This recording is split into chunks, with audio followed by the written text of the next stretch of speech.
Howard Pittman. Placebo. Escúchalo en Deseando de Dios.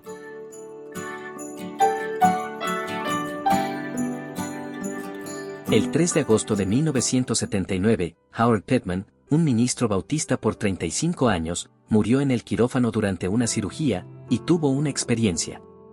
Después los ángeles le mostraron el segundo y el tercer cielo, fue llevado delante del mismo trono de Dios, donde le fue dado un mensaje para compartir con el mundo.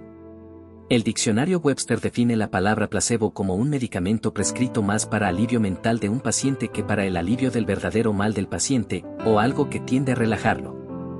Los doctores dicen que si nosotros sabemos que estamos siendo tratados con placebo, eso no funciona. En nuestras mentes nosotros debemos creer que es un verdadero medicamento y que tiene la fuerza o poder para sanar. Si el paciente puede creer esto, entonces el medicamento parece hacer milagros en muchos casos que de otra manera no pudieran ser tratados con algo más. El tratamiento con placebo es, de hecho, nada en substancia, pero en la mente del paciente es algo real. Para poder hacer funcionar este medicamento, el doctor debe convencer al paciente que el medicamento de hecho va a funcionar. Mi amigo, hoy te declaro a ti, que esto es exactamente el mismo tratamiento que la mayoría de los cristianos profesantes están usando hoy en día. El doctor que administra este medicamento es Satanás mismo. Él da al paciente una religión endulzada, una experiencia barata, y susurra verdades a medias en tus oídos. Entonces después le dice al paciente que es real y que eso es todo lo que el paciente necesita. El paciente, habiendo sido tomado por Satanás, cree esto, y va por la vida felizmente declarando a todos que él ha nacido de nuevo, que su salvación es real, y que esta experiencia es todo lo que él necesita. El doctor Satanás va a permitir que su paciente continúe yendo a la iglesia y hasta le va a permitir participar en cualquier congregación, cantando, llevar una oración, enseñando escuela dominical y hasta predicando. Él permitirá al paciente hacer cualquier tipo de declaración en referencia a su religión profesante y hasta el punto del poder salvador de Jesús. Sí, él va a permitir que el paciente hacer y decir todo lo que quiera con una sola excepción. Esa excepción es que el paciente no le será permitido vivir la vida que él confiesa con su boca. Capítulo 5. Reparación. En el año de 1978, me retiré de la policía de Nueva Orleans y me mudé con mi familia a una granja en Mississippi. Alrededor de agosto 7 de 1979 estaba de repente paralizado con una grave y desastrosa enfermedad. La noche antes de la tragedia fui a la cama como usualmente hago. Cuando me levanté esa mañana, me sentía con náuseas, así que no desayuné. Mi esposa me preguntó si no iba a comer nada, le contesté que tenía que darme prisa para llegar a tiempo a mi cita con algunas personas que se suponía me iban a apoyar en mi candidatura para sheriff con otros contribuyentes para la campaña. Yo no sabía que Dios ya había hecho también una cita conmigo ese día. Déjame recordarte que la Biblia dice que está establecido que todos los hombres mueran una vez y, sin previo aviso, mi cita llegó. Como un flashazo de luz, la arteria mayor en mi cuerpo se rompió causando una devastante y repentina pérdida de sangre, así que a la medianoche me llevaron a urgencias y a las 6 de la mañana, la siguiente mañana, mis signos vitales se desvanecieron. El médico en jefe vino y le dijo a mi esposa, es algo más. Me llevaron al quirófano donde trabajaron en mí por 7 horas adicionales. En algún lugar en ese periodo de tiempo, cuando los médicos estaban trabajando en mí, volví en mí y me di cuenta que estaba muriendo, sabiendo que solo Dios podía darme la vida de regreso y que solo Dios podía cambiar mi tiempo de morir. Oré una extraña oración. Mi oración consistió en decirle a Dios que me permitiera ir ante su trono y rogar por que extendiera más tiempo mi vida física. En cualquier otro momento y lugar este tipo de oración sería inusual. De cualquier forma, todo esto era el plan de Dios para últimamente solo servir sus propósitos. El pensamiento de orar tal oración se acrecentaba en mi mente por el Espíritu Santo. Capítulo 7. El Gran Tour. Lo que sucede después es tan increíble que algunas personas lo encuentran difícil de creer. Permítanme decirles que yo conozco la diferencia entre sueños, visiones y una experiencia real. Me permito también señalar que si tú no crees que Satanás y los demonios son reales, personas individuales, entonces lo que haces es servir a Dios de una manera pobre y deficiente. Es imperante la razón de que tú no puedes entender o aún enfrentar a un enemigo si no crees que Él es verdadero. Al momento que yo resistí a Satanás, Él huyó de mí. Los ángeles estaban ahí, y ellos llevaron mi espíritu fuera de mi cuerpo. Estos ángeles estaban presentes todo el tiempo que Satanás trataba de tentarme aunque yo no me diera cuenta de ello porque yo todavía estaba en la carne. Los ángeles no trataron de ayudarme hasta el momento en que yo empecé a resistir a Satanás con mi propia voluntad. La única ayuda con que yo contaba era la revelación supernatural del Espíritu Santo que la voz que yo estaba escuchando pertenecía de Satanás y no a Dios. Sin embargo, obedecer a esa voz era total y completamente decisión mía obedecerla o no. Cuando los ángeles levantaron mi espíritu de mi cuerpo, inmediatamente me cargaron al segundo cielo. No tuvimos que dejar ese cuarto del hospital para poder entrar al segundo cielo, entramos ahí mismo donde mi cuerpo estaba, solo pasando como a través de una pared dimensional. Es una pared en la cual la carne no puede pasar, solo espíritu. Para ti, lector, para entender lo que estaba pasando, debes entender la separación de la carne y el espíritu. Para saber cómo esto funciona, debemos saber cómo nosotros mismos, estamos hechos. La Biblia declara que, como seres humanos, estamos hechos a imagen de Dios. Y para entender esto, debemos saber cómo es Dios. La Biblia declara 3 cosas inmutables acerca de Dios. La primera, Dios es espíritu. Segunda, Dios es invisible. Y la tercera, Dios es inmortal. Si nosotros somos hechos a su imagen y semejanza, entonces nosotros somos también espíritu, también es invisible, y también es inmortal. Por eso, cuando nosotros nos vemos en un espejo, nosotros no vemos nuestro verdadero yo. Nosotros vemos solo el cuerpo, o el vaso de barro, en el cual vivimos. Como somos todos hechos a imagen de Dios, todos deberíamos ser imágenes idénticas en nuestra condición espiritual, esto es fuera de nuestro cuerpo. Por eso, se nos fue dada un alma, para separarnos los unos de los otros y hacernos así personas individuales. Los animales en este mundo también tienen un alma. La única diferencia entre sus almas y las nuestras es que nuestras almas pertenecen al espíritu y las almas de ellos pertenecen al cuerpo. Cuando su cuerpo perece, su alma perece con ellos. Cuando nuestro cuerpo perece, el alma permanece con el espíritu. Cuando mi espíritu era levantado de mi cuerpo, mi alma venía con él. Supongo que la manera más fácil de identificar al alma sería decir que es la personalidad de uno. Todo el tiempo yo estaba fuera de mi cuerpo y yo seguía siendo un individuo particular, esto es, retenía mi propia personalidad, retenía todas mis facultades, de hecho, estas se volvieron mucho más sensitivas. Mientras nos movíamos a través de esa pared dimensional hacia el segundo cielo, me encontré a mí mismo en un mundo totalmente diferente, lejos, muy lejos de lo que nunca hubiera yo podido imaginar. Este espacio o mundo era ocupado totalmente por seres espirituales, tan vasto en número como la arena del mar. Estos seres eran demonios, diablos, o ángeles caídos, y los había de miles y diferentes formas y tamaños. Hasta los que tenían tamaños y formas similares se contrastaban por tener colores diferentes.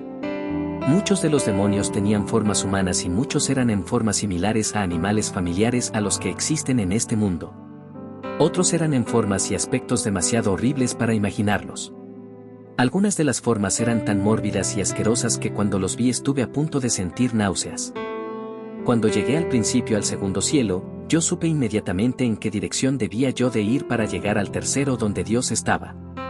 No lo sé cómo es que lo sabía, pero yo sabía qué dirección tomar. También supe que si mi oración iba a ser contestada, era porque iba a tener que comparecer ante Dios el Padre en el tercer cielo. Yo conocía que estaba viajando a través de ese mundo espiritual bajo la protección divina del Espíritu Santo. Tal vez te suene raro, a ti lector, que los ángeles también necesitaran la protección del Espíritu Santo, pero, recuerden en donde nos encontrábamos, el segundo cielo. El segundo cielo es el lugar en donde Satanás tiene al tiempo presente su trono localizado. Satanás todavía no está en el infierno aunque ese vaya a ser su destino final. Todos los espíritus en ese mundo se daban cuenta de nuestras presencias y también sabían que la protección del Espíritu Santo estaba con nosotros. Para darte una idea de por qué esa protección era tan necesaria, déjame darte una referencia bíblica al poder de Satanás que vi en el segundo cielo. El capítulo 10 del libro de Daniel dice acerca de Dios enviando a uno de sus ángeles para entregar a Daniel el mensaje. Por la importancia de ese mensaje, Satanás no quería que ese mensaje fuera entregado a Daniel, y para que el ángel en el tercer cielo pudiera llegar hasta Daniel, él tuvo que pasar a través del segundo cielo. Satanás envió a uno de sus príncipes, o uno de sus arcángeles para detener al ángel. El ángel tuvo que pelear y no pudo haber pasado eso solo, así que tuvo que llamar por refuerzos. Dios tuvo que mandar uno de sus príncipes, o arcángeles, para ayudar al mensajero y eso tomó 21 días. Después el ángel entregó el mensaje, él le recordó a Daniel, que él, el ángel, tenía que pelear de camino de regreso cuando pasara nuevamente por el segundo cielo. Mientras nos movíamos en ese mundo, yo me sentí grandemente decepcionado al ver que el ángel no me llevaba al tercer cielo, donde estaba Dios. En lugar de eso, nos movimos en dirección opuesta. Mientras nos movíamos de lugar en ese mundo, aprendí muchas cosas acerca de demonios. Yo hacía cosas diferentes en el mundo espiritual que como las hago aquí en el mundo físico. Por ejemplo, no nos comunicábamos con nuestras bocas y oídos, sino más bien, nos comunicábamos con nuestras mentes, era como proyectar nuestras palabras en ondas y recibir la respuesta de la misma manera, y aunque también podía pensar para mí mismo sin proyectar mis pensamientos, descubrí que esto realmente no me beneficiaba porque los ángeles podían leer mi mente. Podía oír también sonidos diferentes en ese mundo, pero no los oía con mis oídos, los oía también con mi mente, pero de todas maneras yo podía oír esos sonidos. Cuando viajábamos la mayoría del tiempo a lo que yo llamo velocidad del pensamiento. Cuando viajábamos a la velocidad del pensamiento, no había una sensación de movimiento. El ángel decía a dónde íbamos a ir e inmediatamente estábamos ahí en ese lugar. Habían otras veces en las cuales no viajábamos de esa manera, y yo estaba totalmente y bien consciente de movimiento mientras viajábamos. Una de esas veces cuando sí sentía sensación de movimientos fue cuando me trajeron de regreso a mi cuerpo físico y se me permitió ver la actividad de los demonios aquí. Nos movíamos aquí de alguna manera como flotando en una nube, y aún así sentía esa sensación de movimiento. No deben ustedes cometer errores, los demonios son muy reales. La Biblia hace más referencias acerca de demonios de lo que las hace acerca de los ángeles y se menciona en Lucas 10:18 que los demonios son malos. Marcos 5:8-9 nos indica que tan numerosos son ellos, y Mateo 10:1 muestra que ellos son inmundos. Mateo 12:21-30 señala que ellos están bajo el comando de Satanás y Mateo 8:29 enseña que ellos pueden poseer a los humanos. En el mundo de los demonios, hay una división de poder muy parecida a un cuerpo o cadena militar con rangos y órdenes. Ciertos demonios cargan el título de príncipes, quien es siempre el demonio a cargo de un principado. Un principado es un territorio, un área, un lugar o un grupo que puede variar en número desde tan grande como una nación entera o hasta reducido al número de una sola persona. Cuando Satanás asigna una tarea a un príncipe, a este príncipe se le es dada autoridad de actuar en el nombre de Satanás y usar lo que sea que se necesite o que esté disponible para cumplir su misión. Cuando empezamos el viaje en el segundo cielo, los ángeles empezaron por mostrarme los diferentes tipos de demonios. Cada demonio se me era revelado en una forma que me indicaba cuál era su campo de especialización, y pronto me di cuenta que no hay tal cosa como practicante general o experto en general en todo ese mundo. Ellos cada uno tiene solo una sola área en la que se especializa, la cual hacen muy bien. Capítulo 8. Demonios. Mientras cada tipo de demonio se me era mostrado, rápidamente descubrí un orden social, un rango, que existía entre ellos. Los más altos en ese orden me fueron revelados en formas similares a los humanos. Mientras bajamos de orden, o rango, vi demonios en características y formas que se veían como mitad animal y mitad humano. Vi también demonios en forma de animales que nosotros conocemos en este mundo presente, y también vi demonios en formas tan desagradables que no sería posible imaginarlos. En lo más alto de estos rangos estaban los demonios guerreros, que eran la crema del cuerpo de Satanás. Se movían por el segundo cielo y se podían revelarse en forma física a voluntad, andan siempre en grupos, nunca solos. A donde quiera que iban, todos los demás demonios se quitaban de su camino. Estos demonios guerreros me fueron revelados en forma humana, ellos se veían como humanos con la excepción de que eran gigantes, parecían tener unos 8 pies de altura, eran fuertes y bellamente construidos, algo así como atletas gigantes. Todos los demonios guerreros eran color de bronce, eran gigantes soldados de bronce, todos los demás demonios parecían estar sujetos a ellos. El segundo tipo de demonio más poderoso también se me reveló en forma humana, pero estos se veían como personas normales y ordinarias, todos esos dentro de esa área parecía que también se juntaban en grupos. Los jefes entre este género eran demonios de codicia, y contenidos dentro de estos mismos grupos había demonios de odio, lujuria, distensión y otros más. El tercer grupo más poderoso y grupo de demonios me fueron revelados en formas y características mezcladas. Algunos tenían formas humanas mientras que otros eran mitad humanos y mitad animales, otros simplemente parecían animales. Estos demonios poseían habilidades en las artes ocultas tales como brujería y otras áreas relacionadas.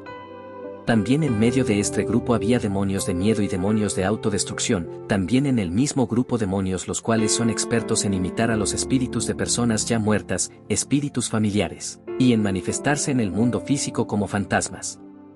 Cuando llegamos abajo al cuarto grupo, o orden, todos los demonios de este rango me fueron revelados en formas diferentes a las humanas. Estos tenían formas de animales conocidos mientras que otros tenían simplemente formas desconocidas para mí.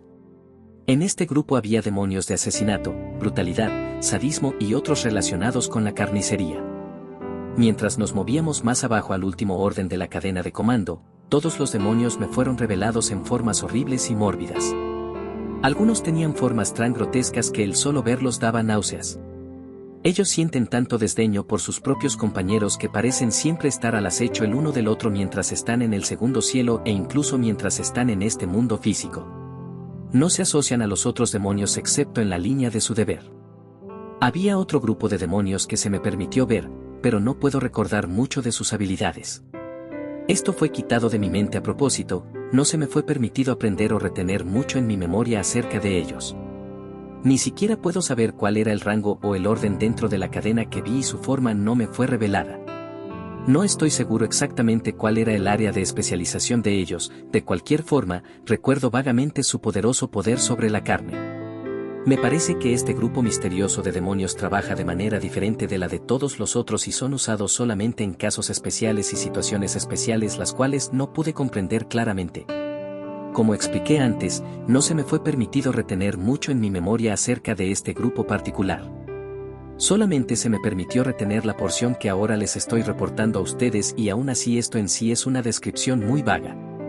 También recuerdo que este particular grupo de demonios son más difíciles de tratar que cualquiera de alguno de los otros grupos. Parece que su gran poder reside en su habilidad de permanecer como en el anonimato cuando trabajan en algún ser humano en el mundo real. Entre este grupo está el que tiene la habilidad de manifestarse a sí mismo en la forma de epilepsia en los humanos. No estoy seguro pero me parece recordar que algunos otros demonios en algunos de los otros grupos tenían también la habilidad de imitar epilepsia. No sé si demonios causan epilepsia, por sí mismos, pero sí recuerdo muy bien que ellos pueden imitar esta condición en los seres humanos. En algún momento durante este viaje en el segundo cielo, observé los demonios dentro de sus propios grupos en que se relacionaban y experimenté un sentimiento espantoso. Era una abrumadora, opresiva y mórbida sensación. Este sentimiento me vino poco tiempo después que entramos en el segundo cielo y me pregunté qué era lo que lo estaba causando. Fue en ese momento que aprendí que el ángel podía leer mi mente, porque mi ángel guardián me dijo, ese sentimiento que te estás preguntando qué es causado por el hecho de que no hay amor en este mundo. El ángel me estaba diciendo que en este segundo cielo no hay ni siquiera un pedacito de amor. ¡Wow! Pueden imaginar a todos esos demonios sirviendo a un amo que ellos mismos no aman y que el mismo amo está al mando de seres que él mismo no ama, y peor que eso, estas compañías y grupos están trabajando juntas por la eternidad y ellos ni siquiera se aman o aprecian entre ellos mismos. Cuando comprendí que en efecto el amor no existe entre demonios, me surgieron todavía más preguntas acerca de qué entonces era lo que los celaba y motivaba tanto.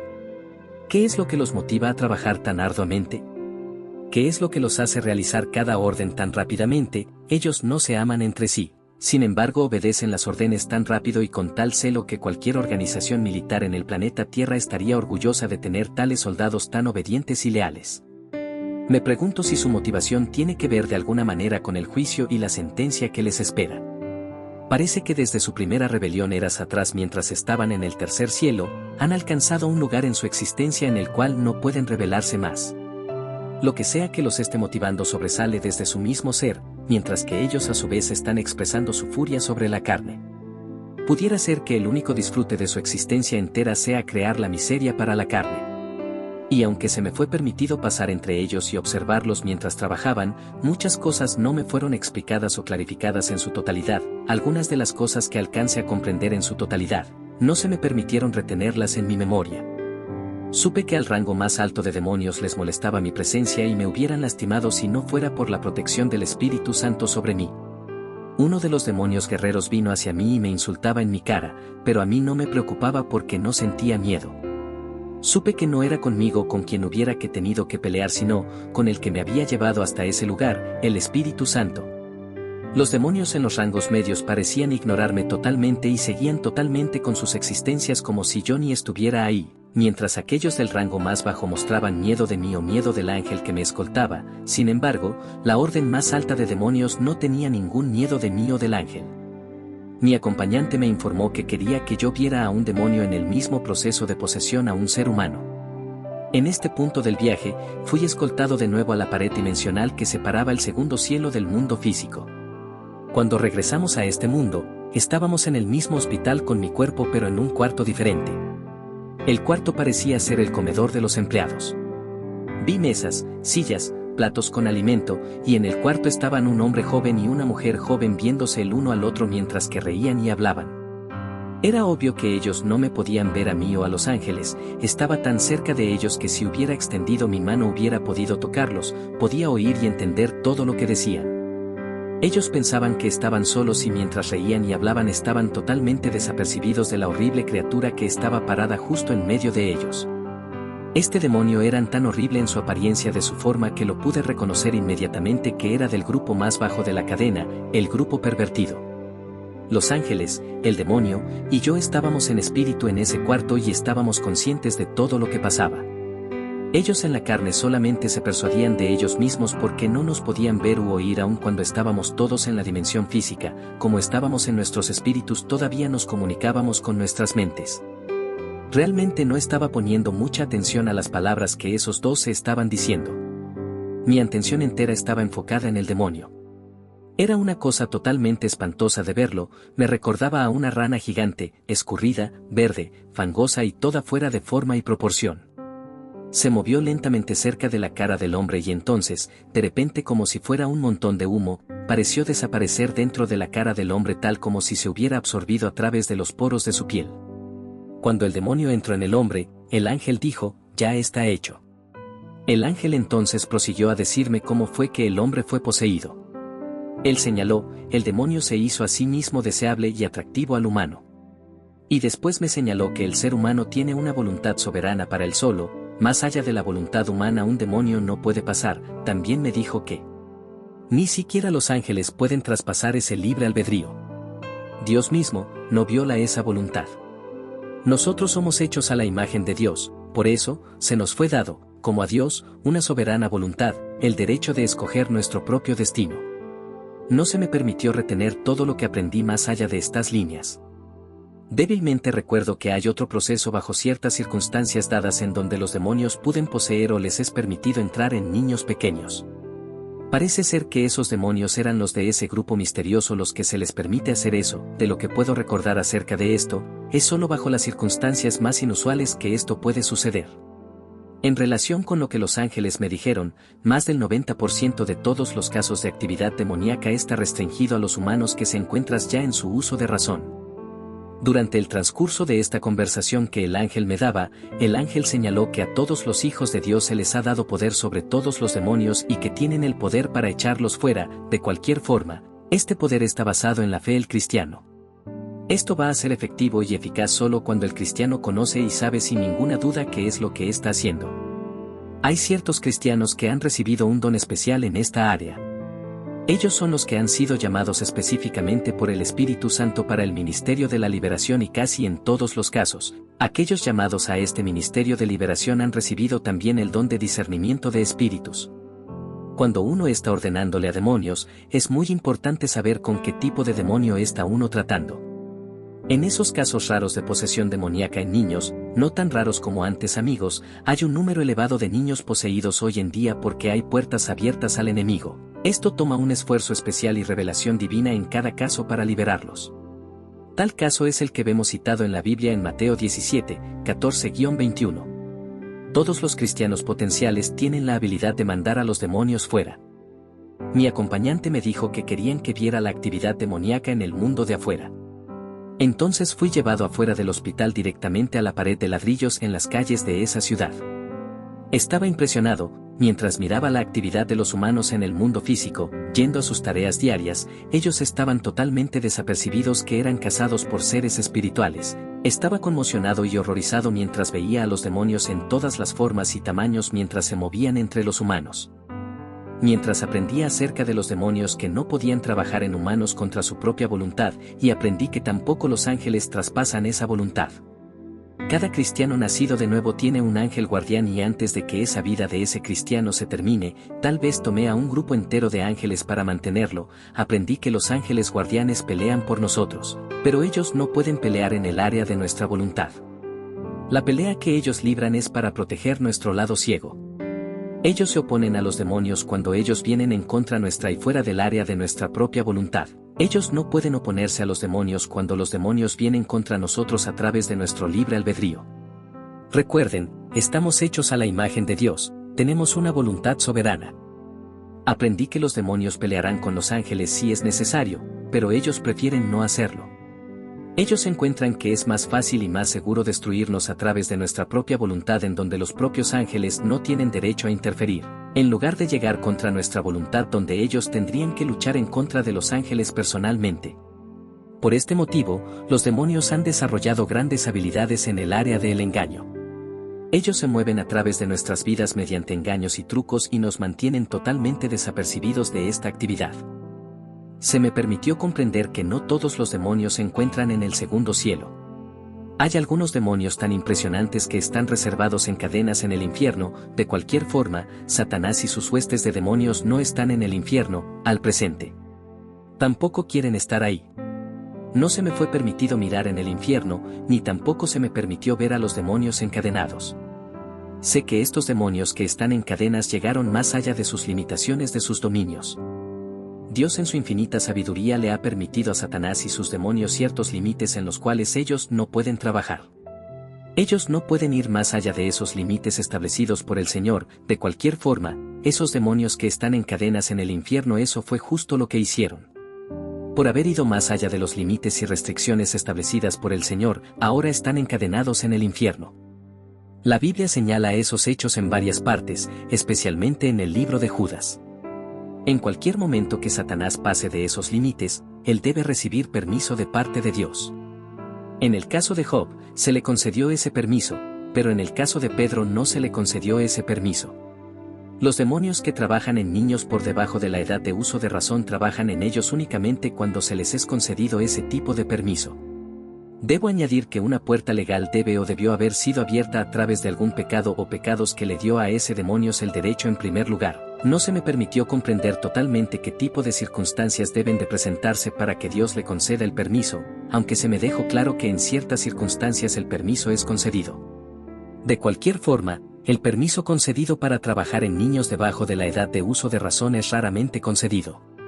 Pongan atención a esto, padres, las cosas están cambiando. Puertas satánicas han sido abiertas, en la mayoría de los casos por los propios padres. La mayoría del tiempo a Satanás le es negado este permiso, pero en estos días finales podemos esperar y vemos un aumento sustancial en la actividad demoníaca, no solo en los adultos sino también en los niños. Esta actividad demoníaca en aumento es lo que el Señor nos advirtió en Marcos 13:22 cuando Él habló de los increíbles milagros que el falso profeta haría en los últimos días. Es difícil comprender por qué el Señor permitiría a los demonios trabajar a través de niños. Los demonios que están reservados en cadenas no obtuvieron este permiso para sus actividades, lo que violó las restricciones establecidas por nuestro Señor. Sus actos ilegales están registrados en Génesis 6, 2-5. Por no haber obtenido permiso, recibieron castigo inmediato. Castigo específico para el diablo y sus ángeles está establecido para el final de los tiempos y es registrado en Apocalipsis 20, 1-3, como ustedes bien saben. El lago de fuego y azufre fue creado para el diablo y sus ángeles como su destino final. En esta época debemos estar en guardia contra las acechanzas de Satanás, en contra de cada dardo de fuego, de engaño y de tentaciones que son permitidas dentro de las limitaciones establecidas por el Señor. Hay un tiempo límite que el Señor estableció durante el cual los demonios se les ha permitido trabajar, pero ese periodo de tiempo todavía no ha sido completado. Como cristianos tenemos la posibilidad de atarlos bajo la autoridad de Jesús, sin embargo, esto no es permanente. Nosotros no podemos atarlos en el abismo, o en el infierno, porque solo Dios puede hacer esto. Es por esto que es tan importante para una persona que recién ha sido liberada ser apropiadamente instruida, que debe permanecer en la voluntad de Dios, y evitar así ser afligidos nuevamente. Un cristiano puede echar fuera demonios de una persona perdida, pero a menos que esa persona acepte ser salva y permanezca en los caminos del Señor, la posibilidad de que sea poseída nuevamente seguirá ahí. Ver Mateo 12, 43-45. Los demonios son reales, individuales, seres espirituales y son ellos los que manipulan toda la maldad en el mundo presente. Esto se me fue mostrado mientras yo estaba en el espíritu viajando a través de las calles de la ciudad y mirando con horror mientras los demonios iban a sus tareas de corromper a los humanos. Aunque los humanos también son seres espirituales, estamos confinados en cuerpos humanos. La gran batalla espiritual que se pelea es entre el espíritu del hombre y las fuerzas espirituales de maldad dirigidas por Satanás, las cuales contienden por el control y la manipulación de nuestros cuerpos físicos carnales. Nuestros espíritus luchan mediante la fe y a través de nuestra voluntad soberana, mientras que el diablo y sus ángeles caídos luchan por medio de engaño, astucia, con trucos, mañas y tentaciones. No deben ustedes cometer errores en cuanto a esta guerra o las armas involucradas, porque las escrituras son claras y enfáticas en ambas cosas. De hecho, vi a estos demonios peleando por el control del cuerpo de ese humano. Puede parecerles a ustedes que el género humano está totalmente dominado y agobiado por estos espíritus porque ellos pueden ver y oír todo lo que pensamos, lo que hacemos, mientras que nosotros estamos totalmente desapercibidos de cualesquiera de sus actividades. Es ciertamente muy difícil enfrentar a un enemigo al cual no podemos ver, oír y sentir, pero siempre y cuando ustedes confíen en el Señor, no tienen nada que temer. A veces, hasta el cristiano más fuerte podrá tener dudas acerca de su existencia o actividades, lo que hace las cosas aún más fáciles para ellos. Sin embargo, al hombre no se le ha dejado desprovisto. Siendo hechos a la imagen misma de Dios, el hombre, como Dios, tiene su propia y soberana voluntad y no hay espíritu que pueda violar eso sin el permiso especial de la persona misma. Es por esto que estos demonios han desarrollado grandes habilidades de engaño. El principio básico de operaciones hace que algo maligno se vea como deseable, hermoso, y sobre todo como algo posible para que la persona tentada baje su guardia y acepte cualquier cosa que venga usada para causar el fin final, que es el pecado. Una vez que la persona es engañada, se vuelve más fácil que el engaño persista. En el caso de la posesión, se vuelve más fácil para el demonio mantener el control. Otra gran defensa con que el hombre cuenta es su ángel guardián. El ángel guardián no es asignado a todo el género humano, sino solo a aquellos que han sido salvados y pertenecen a Dios. Recuerden, de la misma manera en que los demonios, los ángeles no pueden violar la voluntad de una persona, por lo cual es porque sus actividades se reservan a proteger desde fuera en lo posible la propia voluntad de la persona. El arma más grande y eficaz con que el hombre cuenta, de cualquier forma, es siempre la palabra de Dios. En su descripción de las armas usadas en la guerra espiritual, Pablo insiste que la palabra de Dios, Efesios 6, 11-18, como la única arma ofensiva que el ser humano tiene. Aunque vastamente y sin número de estos espíritus malignos, miles contra un solo individuo, el hombre es adecuadamente preparado para la batalla. Precisamente por su soberana voluntad, ángeles guardianes, y la palabra de Dios, el hombre tiene una defensa superior y es mucho más potente en la batalla por su alma que los demonios. Es por esto que digo a todos: si tú estás firme y eres serio en tu compromiso por luchar esta batalla y ganar, no temas, tu comandante en jefe, maestro, sanador y sustentador, el Espíritu Santo, nunca, nunca, te dejará ni te desamparará. Capítulo 9. El camino a casa. Cuando los ángeles decidieron que ya había visto suficiente de los demonios en su trabajo en este mundo físico, fue llevado de regreso al segundo cielo solo pasando a través de la pared divisoria. Una vez de regreso al segundo cielo, mis acompañantes me guiaron en la dirección del tercer cielo y finalmente me dio tanta alegría. Después de todo, ese era el lugar a donde yo quería ir todo ese tiempo. Aún en esta estancia, mi vida física era mi preocupación primordial. De repente llegamos al lugar más hermoso. Ya sé que ya he reportado cuán terrible era el segundo cielo, así que ya se imaginarán qué sorprendente era encontrar algo hermoso allá. Dios no me permitió retener en mi memoria por qué este lugar era tan hermoso. Pero yo solo puedo recordar que era el lugar más hermoso que jamás haya visto. Este lugar se veía como un túnel, como un camino, un valle o un tipo de carretera. Tenía la luz más brillante que emergía de él mismo y estaba rodeado de un escudo invisible. Supe que ese escudo invisible era la protección del Espíritu Santo. Caminando en este túnel, o a lo largo de este túnel, o valle, o lo que fuera que era, vi lo que me parecieron seres humanos. Le pregunté a mi acompañante quiénes eran. Él me dijo, son santos que van de camino a casa. Estos eran los espíritus de los cristianos que habían muerto en la tierra y ellos iban de camino a casa. Estos santos estaban acompañados de al menos un ángel guardián, y algunos tenían a todo un grupo de ángeles con ellos. Me pregunté por qué algunos santos eran acompañados de un ángel mientras que otros de muchos. Estaba mirando cómo los santos pasaban a través del camino que todos los santos deben caminar para llegar a casa. Aquí estaba, el pasaje de la tierra al tercer cielo. Encontré que solo espíritus autorizados eran permitidos pasar a través de ese túnel. Ningún demonio era permitido aquí. Cuando mi acompañante había terminado de explicarme del camino de los santos a casa, comencé a pasar por ese túnel. El ángel me detuvo y me dijo que teníamos que pasar a uno de los lados del túnel, y no por dentro de él. Viajé, entonces en un camino paralelo pero pegado al túnel, donde estaban los santos. Cuando estábamos viajando aquí a lo largo y a un lado del túnel, no nos movíamos a la velocidad del pensamiento, sino que en lugar de eso, viajábamos como flotando en una nube. En otras palabras, no había alguna nube pero la sensación de viajar así se sentía como si estuviéramos flotando en una nube. Podía ver santos a toda hora, moviéndose a lo largo de ese túnel. Eran en las características y formas humanas, aunque no pude detectar alguna raza, edad o sexo en particular. Todos vestían de la misma manera, con túnicas que parecían estar hechas por dos piezas. Tenían una blusa o camisa holgadas. El color de las túnicas era de un pastel, como azul bebé, con una de las piezas de la túnica más brillante que la otra. El azul era tan claro que era casi blanco. Me di cuenta de que estos santos que estaba mirando no habían recibido todavía sus cuerpos glorificados porque eso debe esperar hasta el día de la primera resurrección.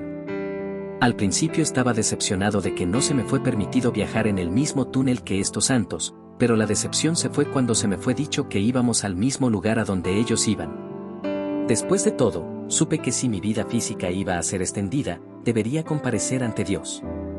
Aún en ese momento mi vida física era la cosa más importante y primordial para mí. Mientras viajábamos a lo largo de todo el camino, noté que los demonios se iban quedando atrás. Las puertas empezaron a divisarse y entre más cerca llegábamos de ellas, menos los demonios se podían divisar hacia abajo. Cuando llegamos ante las puertas ya no se podía divisar ningún demonio. Aunque las puertas del tercer cielo se abrieron hacia afuera hasta el segundo cielo, ningún demonio podría venir cerca.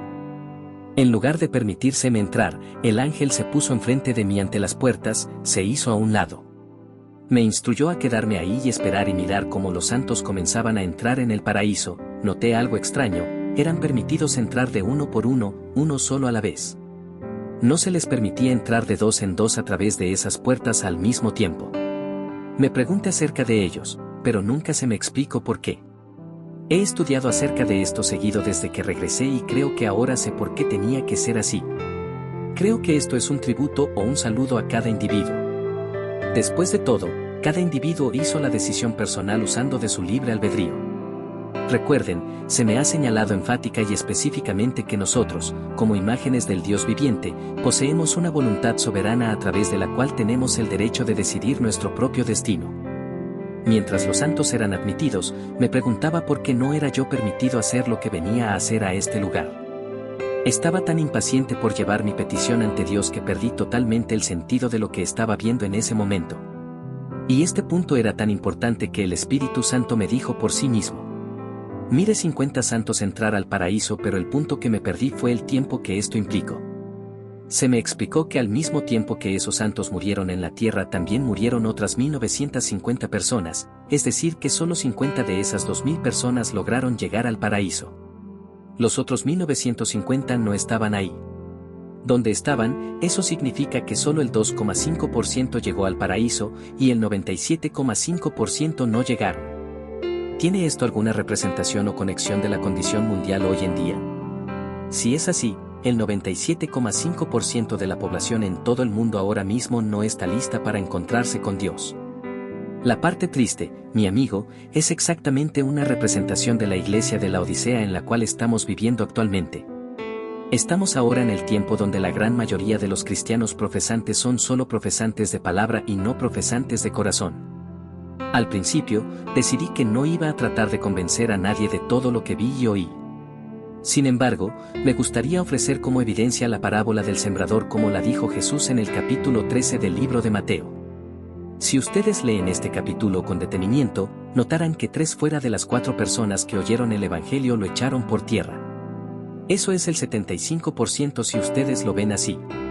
Pero yo estoy diciendo aquí que 3 de cada 4 personas que se molestaron en oír el mensaje del Evangelio lo echaron por tierra. Ellos han creído una mentira de Satanás y han sido totalmente engañados. Ellos han sido guiados a creer algo que no es la verdad y han sido engañados por Satanás para rechazar el Evangelio.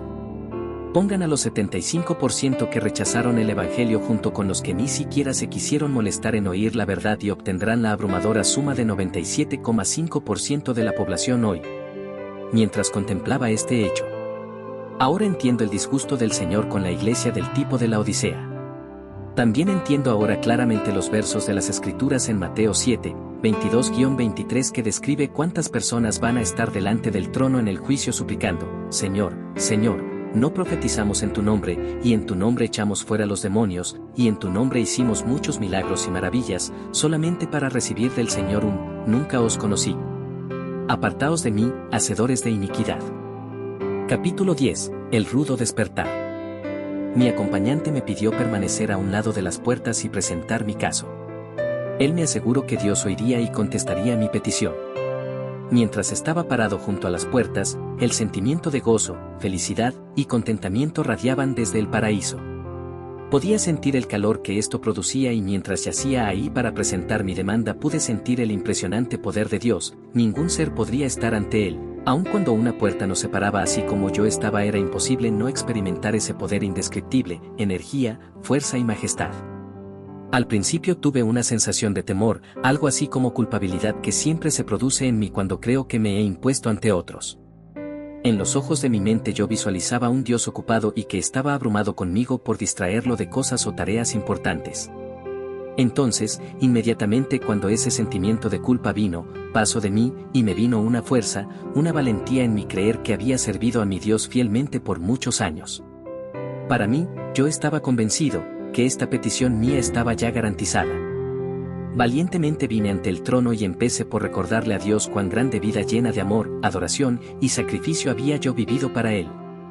Le dije de todos los trabajos que había hecho y los que faltaban por hacer y que ahora estaba realmente en problemas y que solo Él podría ayudar a estos trabajos concediéndome una extensión de mi vida física en la tierra. Dios estaba totalmente en silencio mientras yo hablaba. Cuando terminé de decir mi petición, oí la voz real y audible de Dios mientras Él me contestaba.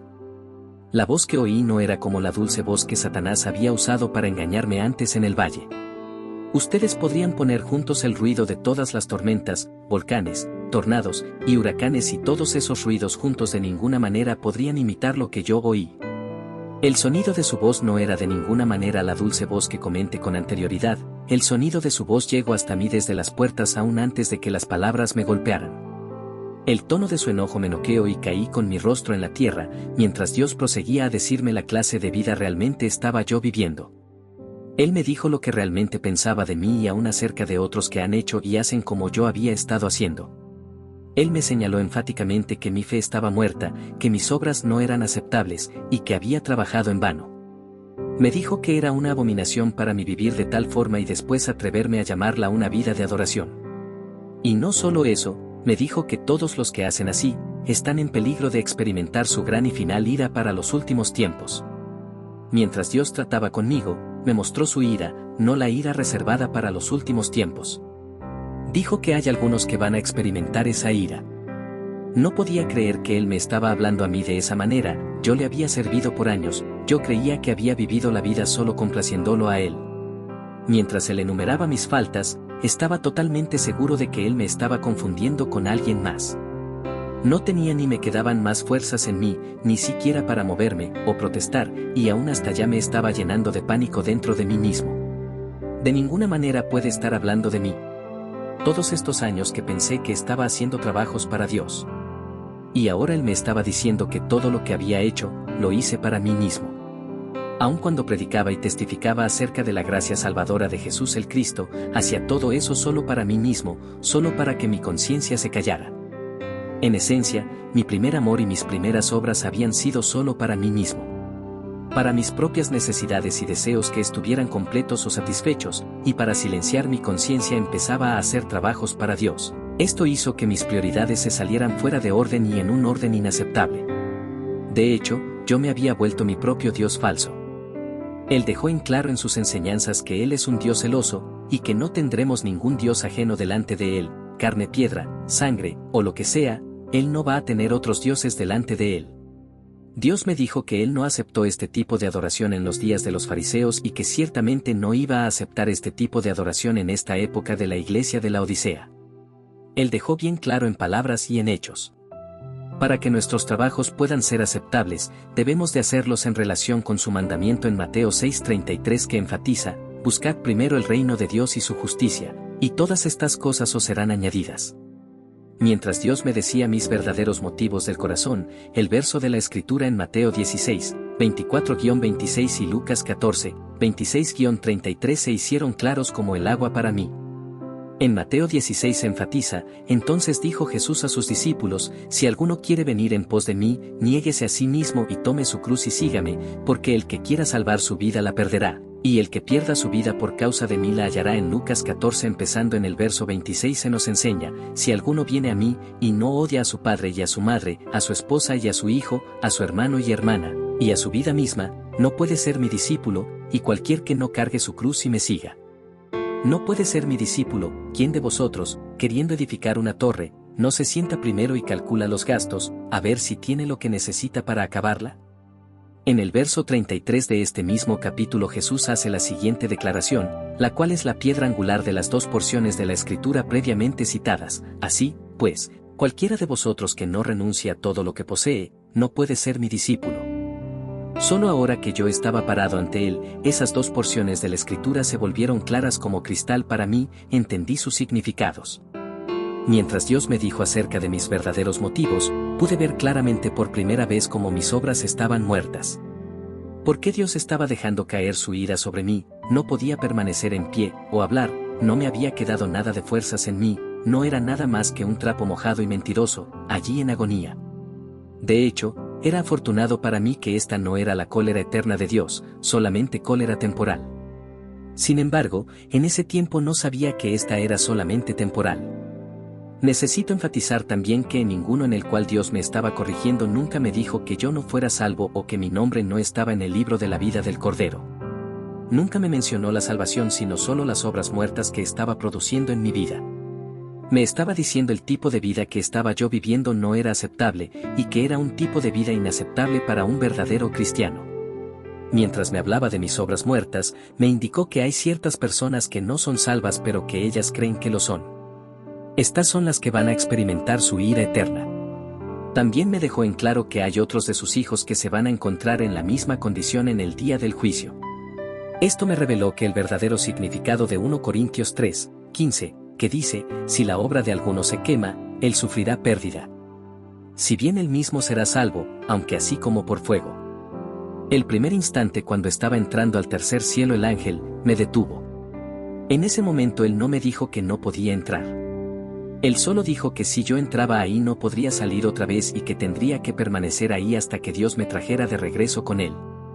Noten que yo mismo tomé la decisión de no entrar al paraíso, sino de que se me restaura mi vida física. No había considerado que yo mismo había hecho esa decisión en ese tiempo. Yo pensaba que había vivido haciendo la voluntad de Dios y no estaba pensando en términos de trabajo sin terminar. Mi decisión estaba únicamente basada en mis motivos egoístas. No hay palabras que puedan describir el dolor que sentía cuando esa ira de Dios caía sobre mí. La agonía era totalmente fuera de mi imaginación y el remordimiento que sentía me producía una carga bien pesada, muy similar a la sensación de estar llevando una pesada carga física como una enorme piedra, tan pesada que casi me estuviera partiendo en dos. Mi debilidad se hacía cada vez mayor, hacía esfuerzos tremendos con mi mente para poder retener lo que Dios me estaba diciendo y recordar cada incidente. Dios no deja ningún lugar para el error y eso también incluye todo lo que pasa por nuestros pensamientos. La sorpresa era tan abrumadora en magnitud que mis sentidos estaban casi totalmente perdidos. Mi fuerza me dejó de inmediato, algo así como si me hubiera golpeado un rayo. Aun si Dios hubiera cesado de hablar y dejarme hablar en mi propia defensa, no hubiera podido hacerlo. No tenía ninguna fuerza en lo absoluto que pudiera yo usar para sacar alguna palabra de mi boca, ni aún fuerza en mi mente para proyectar alguna idea. En mi mente estaba yo solo negando constantemente lo malo que había hecho en mi vida, sabiendo el hecho de que yo había cometido todo eso. Mi conciencia estaba dormida, pero mi mente no lo estaba. Lentamente empecé a absorber todo aquello. Recuerden cómo la Biblia nos dice no tener otros dioses delante de nosotros. Yo había pensado que el más alto Dios era el único Dios de mi vida, pero no estaba yo haciendo la parte de la Escritura donde nos dice que, si nosotros permitimos que haya otras cosas en medio de Dios y nosotros, no importa lo que sea, eso se vuelve nuestro Dios.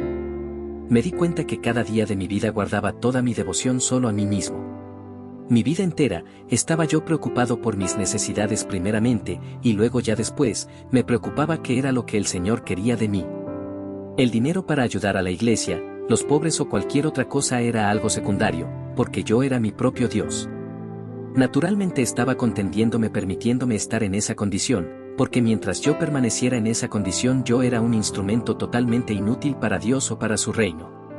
Permití que esto ocurriera porque yo era realmente indiferente a las cosas de Dios. Era demasiado incómodo cambiar y estaba convencido que podía seguir así mientras no tuviera realmente que hacer algo como el mandamiento de Dios, de negarme a mí mismo y tomar mi cruz cada día y seguirlo a Él. Por esta razón mi vida era un desperdicio y totalmente nada en los ojos de Dios.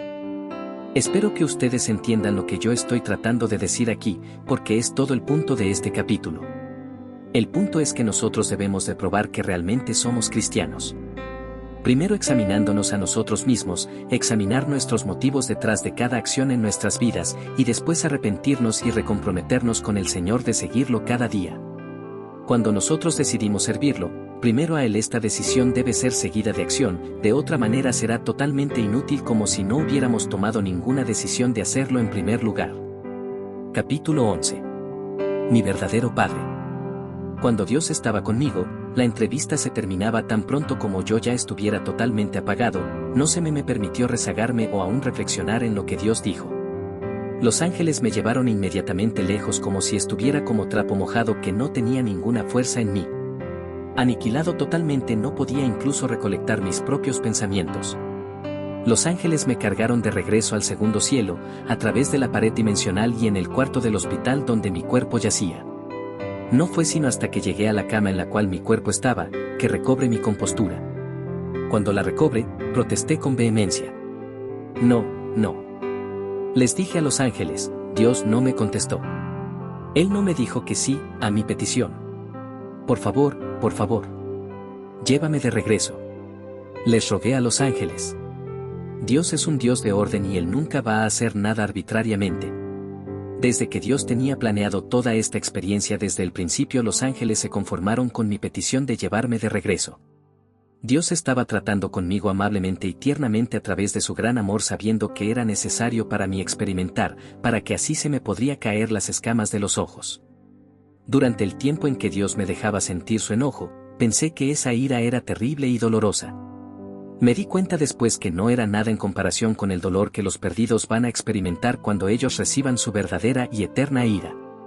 Mientras íbamos de camino al tercer cielo, iba yo pensando en qué razón lógica o una razón legítima por la cual basar mi petición en este caso. Dios ya me había dicho que mi vida había sido un fracaso, por eso no podía ofrecer ya mi vida pasada como una evidencia de mis intenciones de servirle. De una manera u otra me vino al pensamiento Ezequías. Cuando Dios le envió palabra de ordenar su casa, él lloró, y Dios lo oyó. Dios le amplió su vida por 15 años más. Recuerdo por mis estudios acerca del que Ezequías era del tipo, bueno y viejo, muy similar a mí.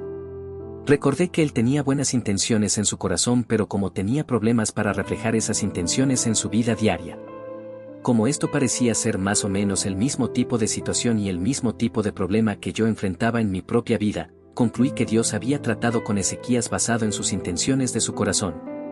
Y por este motivo concluí que este razonamiento sería la base para mí. Luego fui llevado otra vez al tercer cielo, al mismo lugar en donde había estado presentado mi caso. Solo que no tan valiente como la primera vez. Recordé cómo la ira de Dios me dejó en el suelo antes que me diera cuenta de ello.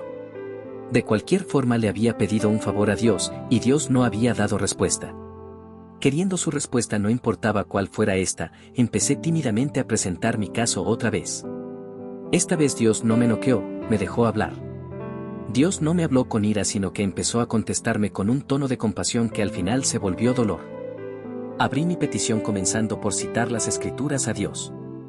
Empecé diciéndole todo acerca de Ezequías. Le dije a Dios que yo suponía que Ezequías era un buen viejo, que las intenciones de su corazón eran puras, pero parecía que él tenía problemas para demostrarlas en su vida diaria y en sus acciones. Aquí iba yo, un nada e insignificante y la más pequeña criatura de todo el universo, intercambiando palabras con el gran y maravilloso Dios que lo creó todo.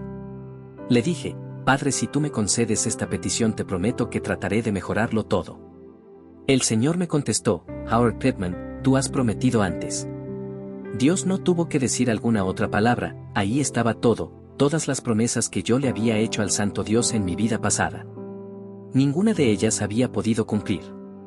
De alguna manera u otra, las había roto todas. Con nada más que decir, ninguna otra palabra en mi vocabulario, ningún lugar a donde ir, caí de rodillas delante de Él. Todo lo que pude decir fue amén para mi propia condenación. Sabía que si en ese momento Dios me confinaba a los abismos del infierno, sería solo para decir amén a mi propia perdición. En ese momento Dios no demandó justicia, sino que mostró misericordia para conmigo. Las escamas me cayeron de los ojos y mi alma estaba de repente llena de luz. Ese poderoso, impresionante y consumidor Dios no era evidente ahora. Ahí en el trono, estaba yo tratando con mi verdadero Padre. Dios no era ya más un Dios distante, sino real, un Padre genuino. La verdad de que Él era mi verdadero Padre y mi mejor amigo, me llegó de repente por primera vez en mi vida. La maravillosa relación que yo había disfrutado con mi padre carnal y el maravilloso amor que habíamos compartido el uno por el otro, me vino a la memoria, pero este era multiplicado 1000 veces más. Ahora estaba con mi verdadero Padre, el que me amaba tanto, que había dejado toda su creación para tratar conmigo, el Hijo pródigo. Por primera vez en mi vida vi con los ojos de mi mente quién es verdaderamente Dios. Por primera vez vi a Dios como Dios realmente es. Mi Padre real, mi mejor amigo. Mientras este conocimiento fluía a través de mi alma, un gran dolor y pena también vino sobre mí. Pena vino cuando me di cuenta de que a través de mi desobediencia había lastimado a mi padre. De hecho, este sentimiento me produjo dolor físico, sino que era solo un sentimiento de culpa, sino un dolor real, similar al que uno experimentaría en la carne cuando uno recibe un golpe físico. En este momento, Dios empezó a tratar conmigo también, y el tono de su voz ya no era de compasión sino de pena y dolor. De repente me di cuenta de que Dios también sentía dolor. Dios tenía dolor porque yo sentía dolor. Siendo un Dios y verdadero Dios, Dios tuvo que dejarme sufrir el dolor y no lo quito de mí, pero aunque yo permitía sentir este dolor, Dios no me permitía llevar este dolor solo. Dios, el más altísimo, el más supremo, el creador de todo, el Padre de todo, no me dejaría sufrirlo solo. Y fue en este momento donde comprendí que mi vida física en la tierra no era tan importante después de todo. Lo que realmente me importaba en ese momento era lo que mi Padre quería. Su voluntad se volvió de repente el primer lugar en mi prioridad y mi vida física ya no me importaba tanto. En ese momento fue cuando Dios me dio la vida otra vez en mi cuerpo físico. Solo cuando alcance ese lugar en el que mi vida no significaba nada para mí, entonces Dios me la dio de regreso. Ahora que el Hijo pródigo había regresado, el Padre podía hablar finalmente. Dios pudo decirme lo que el viaje al paraíso significaba y que Él tenía un mensaje importante que yo tenía que decir a la gente en la tierra. Capítulo 12. Despierten. Y ahora se los repito yo a ustedes punto por punto. Todos los 5 puntos que Dios me dio para entregarlos a este mundo presente. Punto 1. Para aquellos que se llaman a sí mismos cristianos, esta es la época de la iglesia de la Odisea en la que estamos viviendo actualmente. Una gran mayoría de los que se hacen llamar cristianos, están de hecho viviendo una vida de engaño. Ellos hablan de Jesús y están jugando a la iglesia, pero en realidad no viven de esa manera. Ellos claman ser cristianos pero viven como el diablo quiere. Ellos han creído las grandes mentiras de Satanás, el cual les dice que todo está bien y que ellos están bien así. Él les dice que está bien ir a la iglesia los domingos y atender a servicios entre semana, pero lo que resta del tiempo se la pasan tratando de conseguir todo lo que puedan sacar de esta vida. Por lo que concierne a su vida cristiana, están muy cómodos y que no tienen necesidad de nada y consecuentemente son solamente cristianos tibios, si se les puede llamar cristianos del todo. Punto 2. Satanás es un diablo personal. Punto 3. A todo el mundo entero estos son los días de Noé. Como fue en los días de Noé, así será en los días de la venida del Hijo del Hombre. Los humanos no tomaron en cuenta lo que no estaba diciendo, ni tampoco creyeron que algo fuera a cambiar. Los humanos podían ver las nubes de la tormenta sobre el horizonte, y aún así no creyeron que la lluvia era inminente. Note el paralelo sorprendente el día de hoy. La humanidad puede ver todas las señales en estos últimos días, aún así la humanidad no cree que nada va a cambiar. No cree en la inminente venida de nuestro Señor y no se está preparando para encontrarse con el Señor.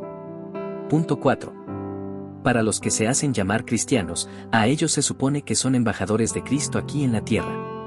Uno no puede dar un testimonio verdadero o tener poder en su vida a menos que uno viva su fe cristiana todo el tiempo, todos los días, 24 horas al día, 7 días a la semana. Para ser un verdadero cristiano, uno debe vivirlo, no solo hablarlo. Honrar a Dios con tus labios y no con tu corazón no es aceptable. Aquellos que aceptan la responsabilidad de enseñar, predicar o cualquier rol de liderazgo, van a tener mucho por qué dar cuentas. Punto 5. Dios está ahora en el proceso de reclutar un ejército con el cual Dios va a sacudir al mundo una vez más. Trabajando a través de sus soldados, Dios va a producir grandes milagros que van a hacer que tiemble la organización actual llamada religión organizada que está ahora en el presente mundo. Estos soldados que Dios está reclutando ahora, van a demostrar el poder de Dios en una intensidad mucho mayor de lo que la demostraron los discípulos en la era del Pentecostés. El reclutamiento ya ha comenzado porque Dios está a punto de realizar grandes milagros a través de este ejército que Dios nos prometió en la Biblia. Juan el Bautista trajo el espíritu de Elías a este mundo, y él ni siquiera se dio cuenta de que él lo tenía. Juan lo negó, pero Jesús confesó que esto era así. El propósito de ese espíritu era el enderezar los caminos para la llegada del Señor. El Alfa y la Omega, la causa de la existencia del universo, estaba lastimado porque un solo humano existente estaba lastimado. ¡Oh, qué gran amor! ¡Qué entendimiento! Era un entendimiento más allá de cualquier entendimiento. ¡Oh, cuán precioso es uno solo pequeño insignificante humano en la tierra para el gran Dios! Howard Pittman.